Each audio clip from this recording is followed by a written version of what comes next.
So the first part for today is about solving inequations. Let's read through the dot points to start with. The graphical interpretation of an inequation is where f of x is less than g of x, is where the graph of g of x is above the graph of f of x. Okay? Anything can be added. So these next two parts are about solving an inequality. You know that anything can be added or subtracted from both sides of an equation without having any effect on the sign. But when you multiply or divide both sides by a negative number, the inequality symbol needs to be reversed. Okay, so that was these two in here. As with equations, never multiply or divide by 0. A denominator, a lot of the inequalities that we're going to be doing are going to involve fractions. And if we need to be getting rid of a denominator that has a pronumeral on it, then we're going to be multiplying by the square of the denominator. Okay, so if you look at this question here, this is an example. I have a denominator with an x minus 5 on it. I cannot just multiply the x minus 5 across the other side like I would for a normal equation. The reason I can't do that is because I don't know the value of x.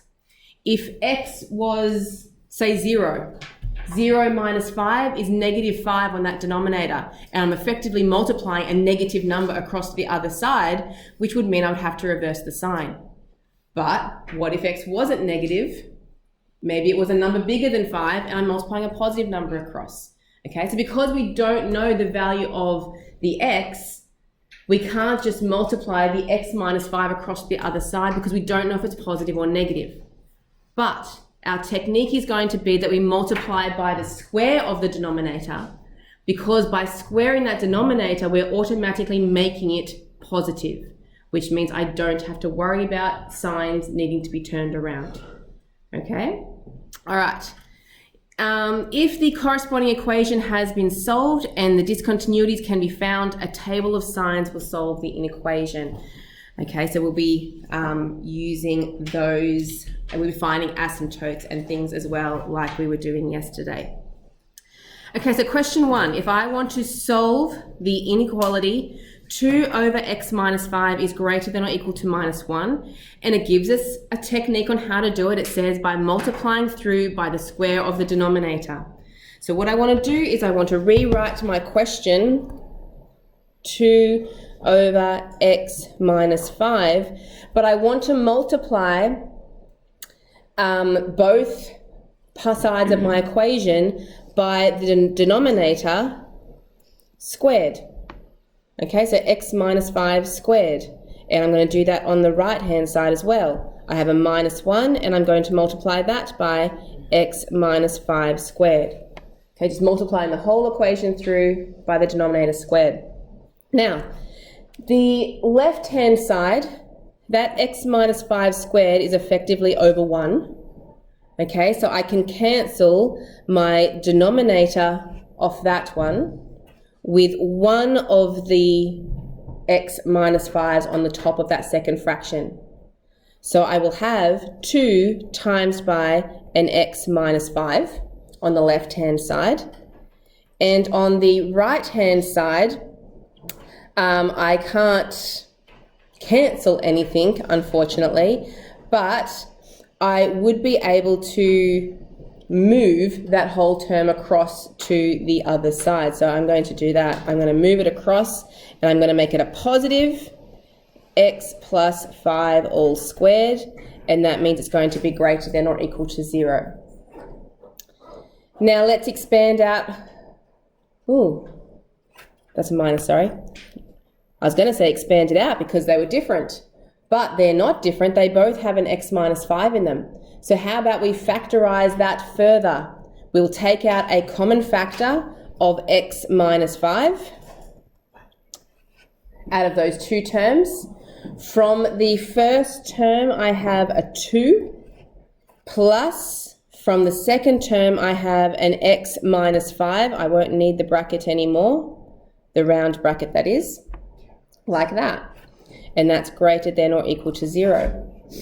That will give me x minus 5, and collecting up in that square bracket, I will have an x, and 2 take away 5 is negative 3 is greater than or equal to 0.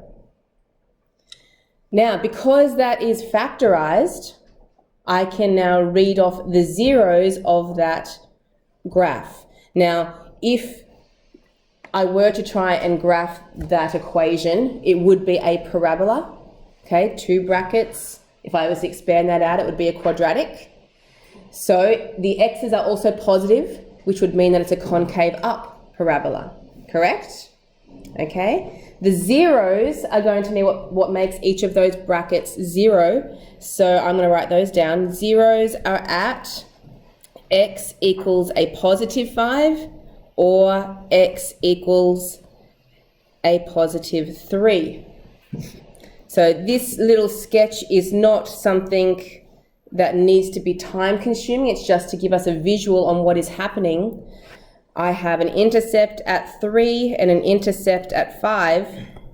And as I said before, this is a concave up parabola, and it would be going like that. Now, a couple of things to think about. I now need to think about my inequality sign. My inequality for my parabola is where it is greater than or equal to 0. I do have to come back and look at my original up here, because remember that always tells me a discontinuous point, my fraction there. What makes the denominator of that original fraction 0? 5. So x cannot be equal to 5.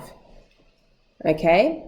It's going to be a discontinuous point. So let's put an open circle at that 5, because that was a value that I found and it looked like a solution, but it's actually a discontinuous point.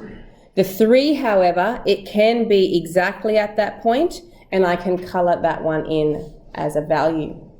So I'm looking for the solutions for where the parabola is greater than 0. Greater than 0 means everything above the x-axis, so it would be that part there and that part there. To write that down as a solution, we're looking at the x values. For the 3, it is everything less than or equal to the 3, because it can include the 3, because it can be 0. Or the other one, it has to be greater than 5, but not including the 5. And that's it. All right, let's try another one. Part B. Use a sketch of y equals 1 plus 2 over x minus 5 to solve that inequality there. Now, that inequality is actually, if I move the minus 1 across, it's 1 plus 2 over x minus 5 is greater than or equal to 0.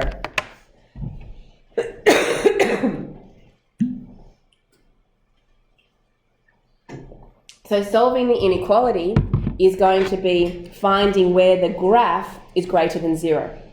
Okay, so let's see if we can draw that graph. First of all, one of the things that we learned yesterday is that if we're going to be trying to find asymptotes, it is best if I can write my entire equation as one fraction, not 2 separate terms. So let's rewrite that. It's going to be y equals, let's get a common denominator. It will be x minus 5 on the bottom. The 1 multiplying that with the x minus 5 would be x minus 5. And then the plus 2 already has the right denominator, so it stays the same. Is everyone okay with that? Yeah, just getting that common denominator. Then on the top, collecting the like terms, minus 5 plus 2 makes negative 3 over x minus 5. Now, remember that fraction tells me 2 very important things. The top will tell me where any zeros are. Okay, where is my 0? 3. Yes, at x equals 3, because 3 would make the top 0. And the bottom tells me where any discontinuous points are, aka vertical asymptotes, which will be at x equals 5. Okay, so discontinuous, or I could even write here vertical asymptote at x equals 5. Okay, found one asymptote already, the vertical one, but we now know that we can look for horizontal asymptotes, and I do that by seeing what happens as x approaches infinity. So horizontal asymptote as x is approaching infinity.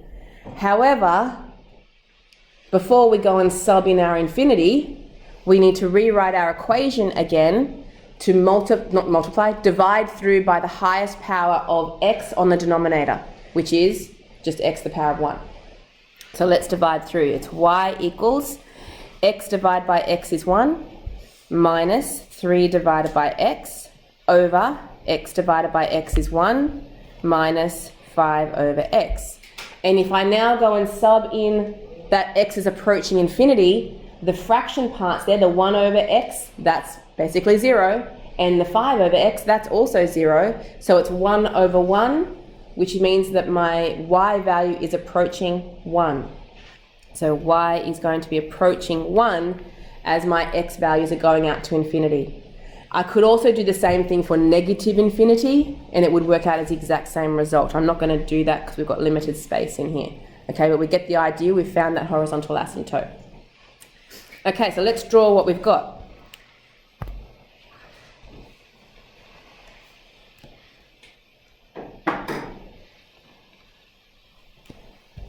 Okay, we have x-axis, we have a vertical asymptote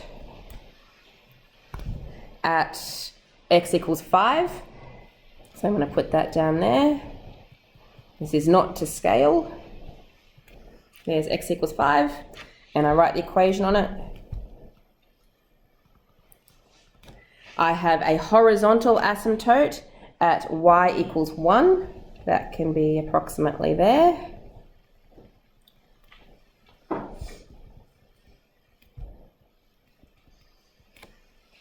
By the way, that horizontal asymptote, I hope, wasn't a surprise, because even looking at the original equation, the 2 over x minus 5 is a normal hyperbola-shaped graph, and the plus 1 means that we've moved the whole hyperbola up 1. So you could also have done it from knowing the shape of a hyperbola and moving graphs up and down, but I wanted to show you that you can find it with the techniques that we were using yesterday as well. Okay, all right, so other things that we found that we had a 0 up there in red. There was a 0 at x equals 3, so that's my intercept approximately there. And another thing that I should find, but I have not, is my y-intercept. Okay, so let's find a y-intercept, which would be subbing in when x is equal to 0 into my equation. If x is equal to 0, let's sub into the nice easy one that I've rearranged in there. It's one fraction. You could have done it in the original, it's the same thing, but I'm going to choose this slightly easier version, which was 0 minus 3 over 0 minus 5. So that's just going to be 3 over 5. So that is slightly less than my horizontal asymptote at 1, so about there. Put a little arrow in there, that's going to be 3 over 5. And you can probably, from that, know pretty much what's going to happen here. It's going to come round through there, like that.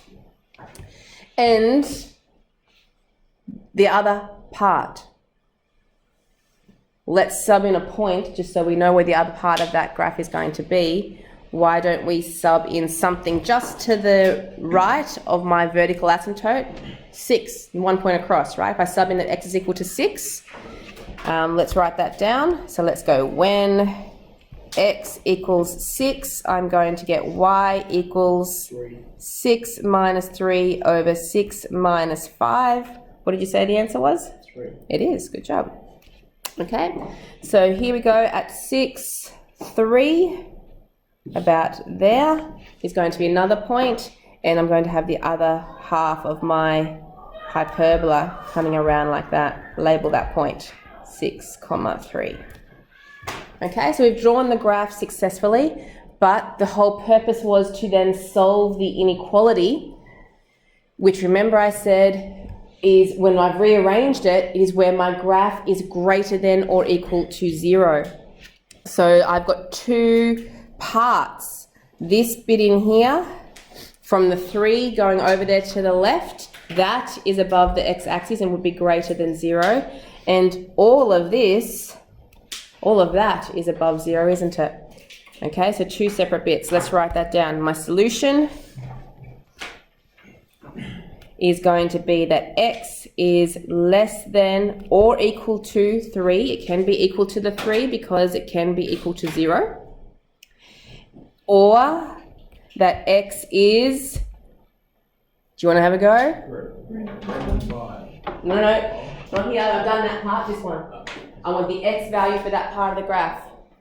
It can't be equal to this asymptote, so it can't be 5, but anything above 5.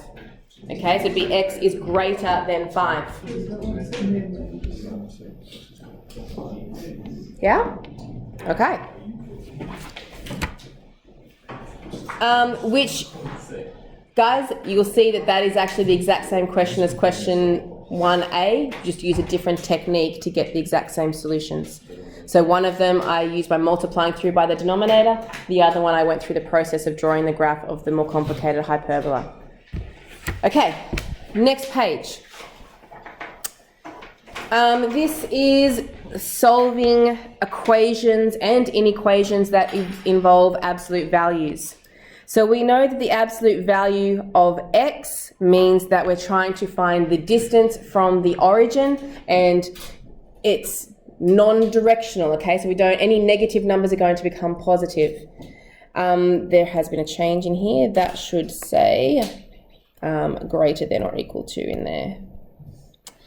So absolute value of x means that that would just be equal to x if x was positive, meaning any value of from 0 or larger, greater than or equal to 0, would just be the same as x. However, if x was negative, which means less than 0, then that x in that absolute value would have been negative to start with.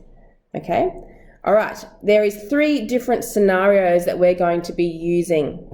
First of all, we're going to be having some kind of function in our absolute value signs, and it's going to be equal to a number a.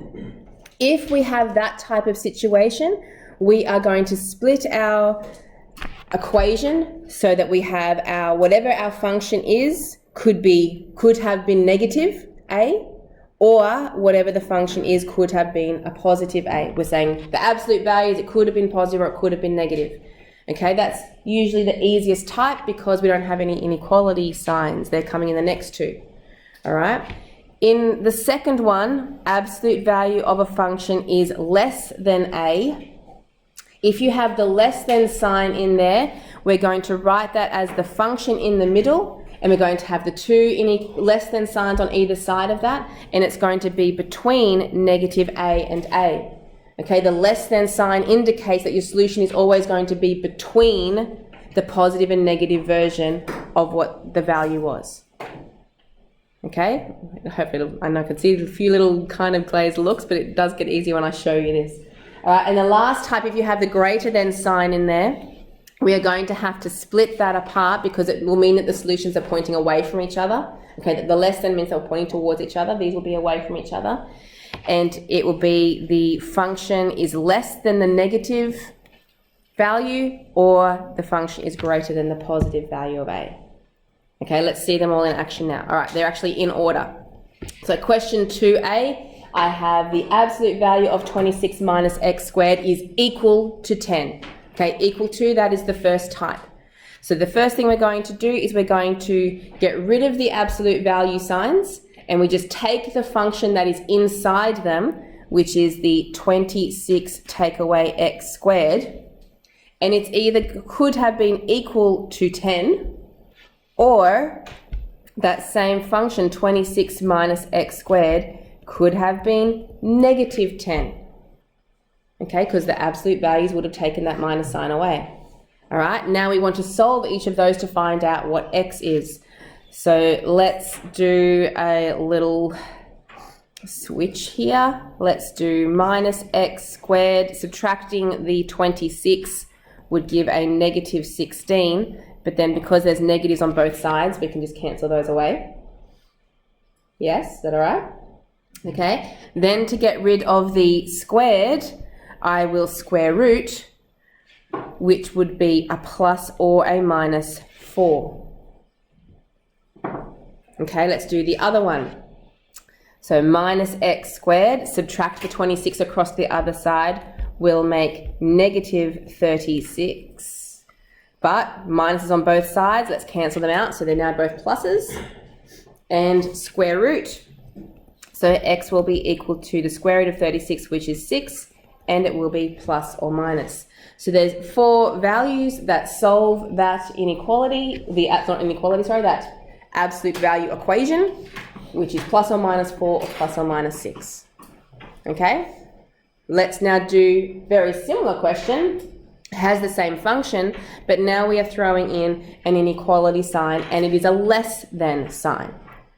So when it is a less than sign, we take the function, the 26 minus x squared, and the solution is going to be between, so we use less than signs on either side of it, the negative 10 to the positive 10. Yeah, does that make sense what I've done? Okay, then I'm going to solve that. Now to solve an equation where you've got 2 inequality signs, if I want to move something away from that x in the middle, you have to do it to both of the numbers on the outside as you go down. Okay, so if I want to subtract the 26, so we'll leave the minus x squared in here, and I'm going to subtract the 26 on both sides. So minus 10 minus 26 will make minus 36. Okay, minus 10 minus 26 will make negative 16. Okay, all of those minus signs in there. If I want to now, I want to go and make them all positives, but effectively when I do that, I am dividing by a negative, which means my signs have to be reversed. So the x squared, when I bring it to make it positive, we're not actually going to make them into greater than signs. Instead, what we do is we switch the 16 to come over to the left, and the 36 will go over to the right. So we can still keep them as less than signs. Yeah? All right. Now I can square root. Now, there's 2 solutions here. This is the obvious one. If I square root from there, it could be a 4 or a 6. Yep, I'm getting to that part. That's the positive version. However, we do know when we square root that it could have been a negative. If it was a negative and I have square rooted that number, the signs need to be reversed. So the other solution would have been keep the less thans or equal to, but I then need to switch my 4 and my 6 back the other way again, and it will be greater than minus 6 and less than minus 4. Yeah? So watch out for that when you're square rooting. Okay, the third type is when we have our absolute value of our function is now greater than 10. We're going to split them into 2 separate parts again because the solutions will be pointing away from each other for the most part, usually. You'll see why in a minute. So to split them apart, we're going to have the 26 minus x squared is going to be less than the minus 10, or the 26 minus x squared is greater than 10. Okay? Less than the negative version, greater than the positive version. So they're going in opposite directions away from there. Rowan? Why can't you just do what you did? Because we only tend to write them in the solution in this form with the one letter in the middle when the solutions are going towards each other. These solutions are going to be pointing away, which means we wouldn't write them like that. Okay? All right, so let's keep going. We're going to end up with the same numbers again. So let's move the 26 over. So that's going to be a negative 36. Get rid of the minus signs means I need to reverse. Oops, sorry, let me fix that. Reverse the sign. So it'll be x squared is greater than 36. And then when I square root that, here we're going square rooting the number again. If it's positive, it would stay the same direction. But if it was negative, it would be less than -6. The other one, leave the minus x squared, subtract the 26 will be -16. When I divide through by the negative, I'm going to reverse the sign. When I square root the +4, the sign will stay the same, but if it was a -4, I need to have reversed the sign, so x is greater than -4. Now, if you think about those solutions, and you could draw yourself a little number line if it helps you to visualize it. This is, you don't have to draw this by any means, but we have -4 and 4, so we have less than 4 but greater than -4. Those two actually did end up pointing towards each other, but we have the 6, so we have greater than 6, and we have -6, we have less than -6. Okay, so that's what that would look like as on a number line. So the -4s do end up pointing towards each other, so let's write this down as a solution. So it would be that x is less than -6. The 4s, we can then put those together to be between -4 and 4, and x is greater than 6. Okay, so that's D.